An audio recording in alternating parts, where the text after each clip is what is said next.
Plan ছিল আপনাদের? শুনুন, আজকে রানা গাঙ্গুলিও এখানে এসছেন। আমরা সবাই আমাদের বাড়ির এখানের অ্যাডভোকেট থেকে শুরু করে আমরা সবাই এখানে লাইক আলির জন্য অ্যাপিয়ার করেছিলাম। একটা pure politically tainted biased investigation police এখানে চালাচ্ছে।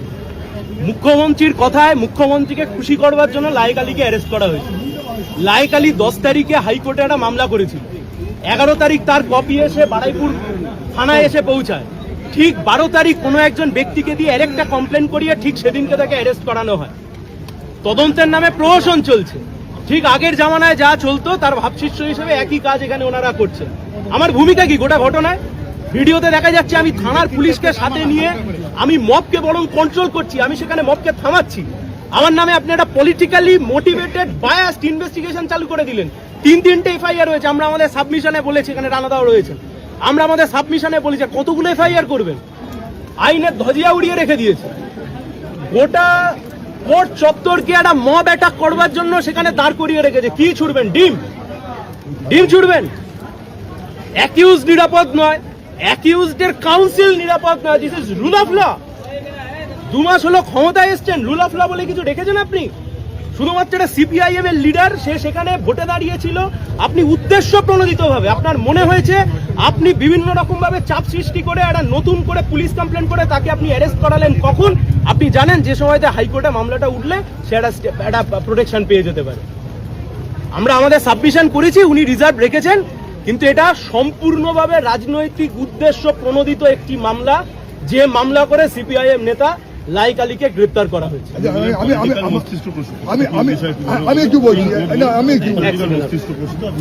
অবশ্যই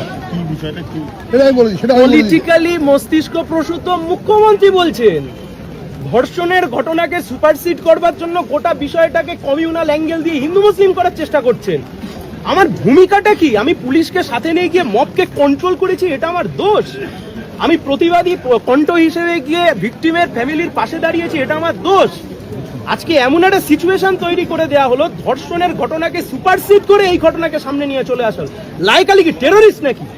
আপনি যা পুলিশের আয়োজন করেছেন, যা পুলিশের বন্দোবস্ত করেছেন, এই কাজ যদি ঠিকমতো করে করতেন তাহলে বাচ্চা মেয়েটা রেপড হয়ে খুন হতো না, তার পরবর্তী ঘটনাগুলো ঘটতো না।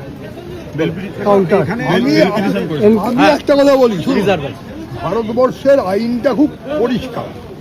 একই ঘটনায় ইতিমধ্যে 4টে মামলা, একটা পক্সো কেস, আর এর বাইরে একটা মব লিঞ্চিং, একটা হয়ে গেছে মার্ডার কেস, গেলে পুলিশকে মারা, এসব হয়ে গেছে।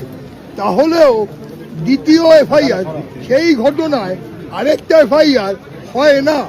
তথাপি যেহেতু মুখ্যমন্ত্রী বলে গেছেন অতৃপ্ত আত্মা, যেহেতু মুখ্যমন্ত্রী বলে গেছেন নির্দোষ, তাই একটা ভুয়ো কমপ্লেন করে পুলিশের রিমান্ডেই 3টে কেসের উল্লেখ আছে।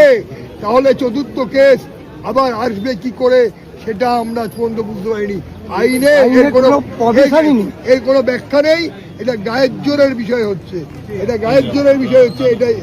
এটাই হচ্ছে মস্তিষ্ক প্রসূত, এটাই হচ্ছে রাজনৈতিক ভেন্ডাটা।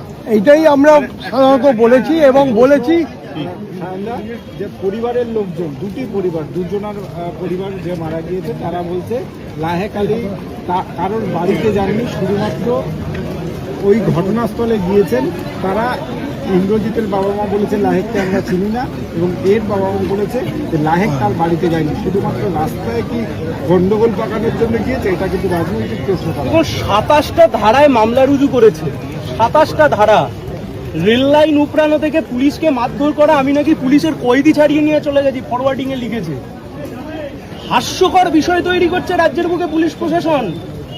সেটাই তো বললাম আপনাদেরকে যে আমার একমাত্র দোষ, আমি প্রতিবাদী কণ্ঠ হিসেবে, আমার দল সিপিআইএম, আমি তার নেতা হিসেবে প্রতিবাদী কণ্ঠ হিসেবে আমি গিয়ে ভিকটিম গার্লের পাশে দাঁড়িয়েছিলাম। And what about that BJP leader যার নাম বারংবার সামনে এসছে, তার কি অবস্থা আজকে? তাকে পুলিশ ইনভেস্টিগেশনের আওতায় রেখেছে। তাহলে আগের সরকারের বিরুদ্ধে যা যা অভিযোগ উঠতো, যে তদন্তের আগেই তদন্ত করে ফেলতেন মুখ্যমন্ত্রী, আজকের মুখ্যমন্ত্রী তার শিষ্য হিসেবে একই কাজ করছেন, আলাদা কোনো কাজ করছেন না। মুখ্যমন্ত্রী সুপারভিশনে কোনোদিন তদন্ত হয়? এসপি সুপারভিশনে তদন্ত হয় আমরা জানি, আইপিএস র্যাঙ্ক অফিসারের সুপারভিশনে তদন্ত হয় জানি, মুখ্যমন্ত্রী সুপারভিশনে তদন্ত হয়। সেজন্য আমরা বলেছি দিস পলিটিক্যালি ভিশিয়েটেড।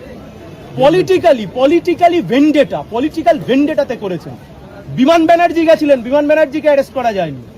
ঋতব্রত ব্যানার্জি গেছিলেন, ঋতব্রত ব্যানার্জিকে অ্যারেস্ট করা যায়নি। গুড তৃণমূলস লায়েক আলীকে অ্যারেস্ট করেছে, কারণ কমিউনিস্ট পার্টির লিডার।